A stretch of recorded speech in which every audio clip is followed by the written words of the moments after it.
Yo, what's going on, man? It's your man, Mista Raja, the one and only. Yeah, I'm in the building. And I'm chilling with Miss Drama on Miss Drama TV. Now, for those who may not be familiar with you, speak on the name Mista Raja, because I know what it means, but just to clarify for everybody out there.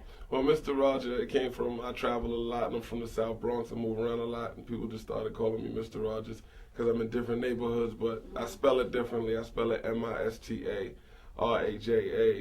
And it came to me, a close friend of mine came to me with the spelling of Raja, Raja, is like the Egyptian Arabic way of spelling Raja instead of Roger, and it means king. So it just felt good. And then you took that spin off of it. Yeah, and I thought it would be a good conversation piece because, you know, Mista Raja's from the TV show and everybody from the childhood is one thing, but then when they see the spelling of it, the J always throws people off, but it's just right. Mista Raja's. And then the Mista actually means the, so it means the king in Arabic. And in hearing your digital discography, you have quite a few credits. I mean, from Diddy to Kim to Cassie to Maino, all hits. And you were basically the writer for those songs. Yeah, like Come to Me, like working with Diddy, you become part of a team. Like Diddy has just a large team of different producers and writers, so it doesn't matter like how you end up in there.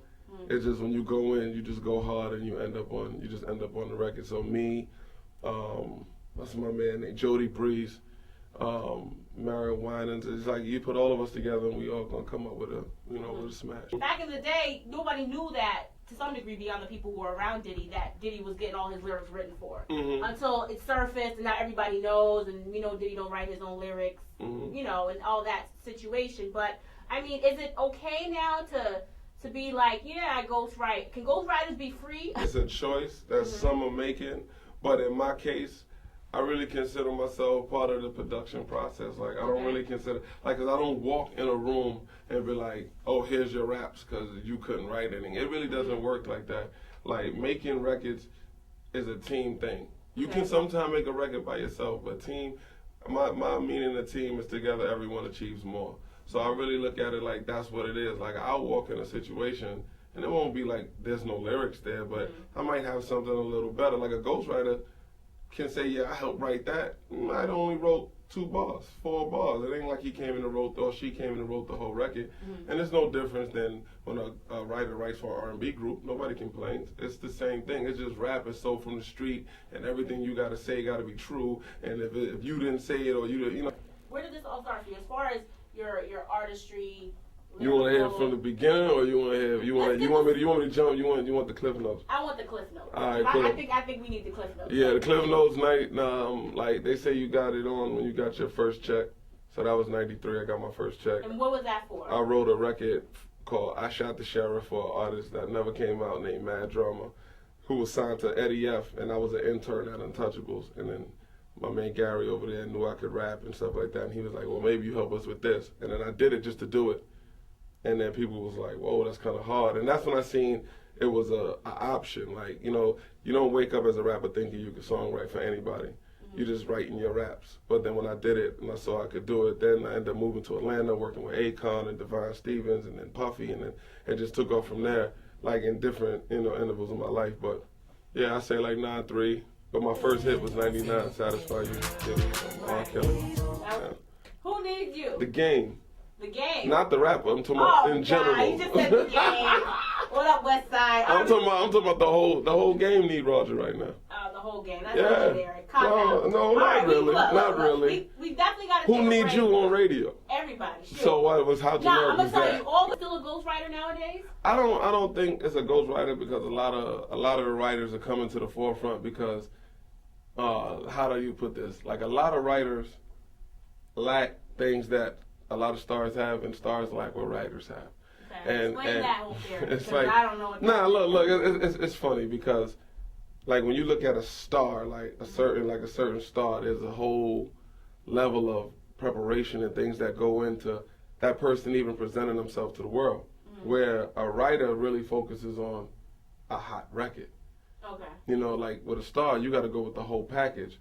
A songwriter, I show up just with a banging record, like this record is out of control, and then when you put it with a star. What is your category? What is your lane that you're currently in? Me, I look at myself as just like I look at, they call me the Ghost in the Machine. This album we doing right now is called The Ghost in the Machine. Right, I'm about to get and I really feel like I'm just bringing what I do to the forefront. It's not really, he wants to be a rapper. You're not going to see me battling nobody, even though I can give anybody 5 minutes. But I'm not going to be doing all that. I'm not a rapper. Like, I'm really not a rapper. Like, this is just Mr. Raja's neighborhood, and this is just something he does for fun. Rappers are falling off assembly lines now. Everybody thinks because you wear shades in the club, you got a tight leather jacket and 6 chains on, you're a rapper. No. You're not. But me, no, that doesn't make you a rapper. No, That's just what people think rappers are. And that's what, like me, I've been rapping all my life, and I turned it into a lot of different things. This is not me rapping because I want to be a rapper. I'm already a successful entity in the music business. I don't have to rap to make music. But this is your passion, or? It's a passion. It's something that I do. It's something that's there. And I look at it like, if I got records for this person, and this person, sometimes records that are still great records don't make it on projects because of different reasons. So what do you do with those records? What do you do with your expression? Do you throw it in a can and never let anyone hear it because Diddy couldn't say it? So this is kind of like an experimental type of thing. It's You're not just even an putting it out experiment. there. It's not an experiment. I mean, you've heard my music before. You just never heard me say it. I don't want to miss out on the album because that's definitely a very important piece to what you're doing. Ghost in the Machine. It's in the works. It's in the works. No, I'm not done. This is what I want to do with it. I'm gonna keep, like I just did the record with Sheik, Luch, and Bully. We don't play that.